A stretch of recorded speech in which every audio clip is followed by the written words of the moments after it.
నమస్తే, welcome to 9 TV Telangana news. అకాల వర్షాలకు నష్టపోయిన రైతు కుటుంబాలను ఆదుకొని పంట నష్టపోయిన రైతులకు రాష్ట్ర ప్రభుత్వం ఎకరానికి 20,000 రూపాయల నష్టపరిహారం అందించాలని నిజాంపేట మండల కేంద్రంలోని స్థానిక తహసీల్దార్ కార్యాలయంలో తహసీల్దార్ సురేష్ కుమార్ కు మండల బీఆర్ఎస్ నాయకులు వినతి పత్రాన్ని అందజేశారు.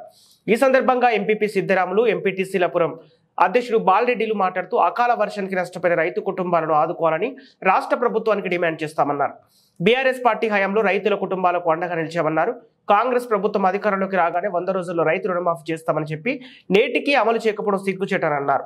బీఆర్ఎస్ ప్రభుత్వం రైతులకు 24 గంటల కరెంటు అందించిందని, కాంగ్రెస్ పాలనలో రైతులకు 15 గంటల కరెంటు ఇస్తూ రైతులను నట్టేట ముంచుతుందన్నారు. రానున్న రోజుల్లో రైతుల పక్షాన నిలబడుతూ రైతుల గొంతుగా బీఆర్ఎస్ పార్టీ పనిచేస్తుందన్నారు. అనంతరం భారతీయ కిసాన్ సంఘ ఆధ్వర్యంలో పంట నష్టపోయిన ఎక్స్గ్రేషియా మంజూరు చేయాలని స్థానిక తహసీల్దార్ కార్యాలయంలో ఆర్ఐ గంగాధర్ గౌడ్కు వినతి పత్రాన్ని అందజేశారు.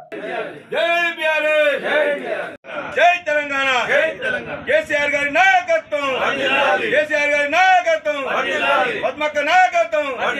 జై తెలంగాణ.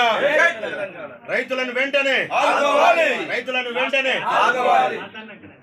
నిజాంపేట మండల ఎంఆర్ఓ గారికి మొన్న సోమవారం నాడు సాయంత్రం 6 గంటల నుండి 8 గంటల వరకు వడగండ్ల వాన బీభత్సంతో రైతులు నష్టపోయినారు కాబట్టి ఎంఆర్ఓ గారికి మెమోరాండం ఇవ్వడం జరిగింది. ఇంతకుముందు గత 2 నెలల నుంచి విద్యుత్ ఇవ్వనటువంటి ప్రభుత్వం 20 గంటల కరెంటు కూడా ఇవ్వలేదు. 15 గంటల వరకు కరెంటు వచ్చింది.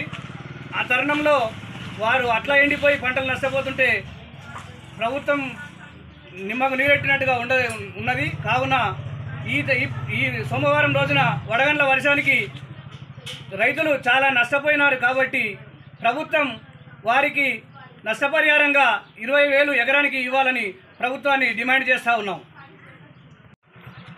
నిజాంపేట మండలంలో మరి మొన్న పడ్డటువంటి మరి అకాల వర్షంతో, వడగండ్ల వర్షంతో మరి రైతుల యొక్క పంట తీవ్రంగా నష్టపోవడం జరిగింది. మరి మొక్కజొన్న పంట కానీ, వరి పంట కానీ, అదేవిధంగా కూరగాయ పంటలు కానీ మరి తీవ్రంగా మరి నష్టపోవడం జరిగింది. దీనిలో మరి రైతాంగం మరి ఇప్పుడిప్పుడే కోలుకుంటున్న తరుణంలో మీ యొక్క ప్రకృతి విపరీతం వలన రైతులు మరి నిజాంపేట మండలంలో ఉన్నటువంటి గ్రామాలన్నీ పంటలన్నీ పూర్తిగా నష్టపోవడం జరిగింది. కాబట్టి దీనికి ప్రభుత్వము మరి గతంలో ఇచ్చినటువంటి బీఆర్ఎస్ ప్రభుత్వం మరి ఎకరానికి జీవనామా ప్రకారం మరి రైతులకు నష్టపరిహారం తెలియజేసింది. దానిలో భాగంగా మరి ఈరోజు మరి ప్రభుత్వము ఎకరాకు 20,000 రూపాయల చొప్పున ఇవ్వాలని ఈరోజు రైతాంగం పక్షాన మేము మాట్లాడడం జరుగుతుంది. ఇలా రైతు బాగున్నప్పుడే రాష్ట్రం బాగుంటుంది, రాష్ట్రం బాగున్నప్పుడే దేశం బాగున్నటువంటిది లక్ష్యంతో ఇలా దేశానికి మరి రైతే వెన్నెముక. మరి ఇలాంటి అకాల మరి నష్టం ద్వారా రైతులు అనేక నష్టపోవడం జరిగింది. కాబట్టి మరి ప్రభుత్వం వెంటనే ఆదుకొని వారికి ఎకరాకి 20,000 రూపాయల చొప్పున ఇవ్వాలి. మరి యొక్క ప్రభుత్వము గతంలో ఇచ్చినటువంటి హామీలలో ఇప్పటికి కూడా మరి రైతులకు మరి రైతు బంధు రాని పరిస్థితి ఉన్నది. అదేవిధంగా మరి ఇచ్చిన మాట ప్రకారమే మరి డిసెంబరు 9 నాడు 2 లక్షల రుణమాఫీ ఇస్తున్నారు. కాబట్టి మీ యొక్క ఇచ్చిన మాట ప్రకారము మరి రైతాంగాన్ని ఆదుకోవాలి. మీ ఇచ్చిన హామీలన్నీ మరి వెంటనే నెరవేర్చాలని మేము ప్రభుత్వాన్ని డిమాండ్ చేస్తున్నాము.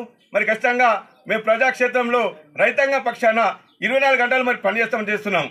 మరి దీనిలో భాగంగానే రైతులు మరి అన్ని రకాలుగా బాగున్నప్పుడే మరి బాగుండని ఉద్దేశంతో ఇలా ప్రభుత్వం డిమాండ్ చేస్తున్నాము. ఖచ్చితంగా మరి రైతుల కోసము ఈ యొక్క 20,000 రూపాయల నష్టపరిహారాన్ని చెల్లించాలని డిమాండ్ చేస్తున్నాం. జై తెలంగాణ, జై తెలంగాణ. కేసీఆర్ గారి నాయకత్వం, కేసీఆర్ గారి నాయకత్వం.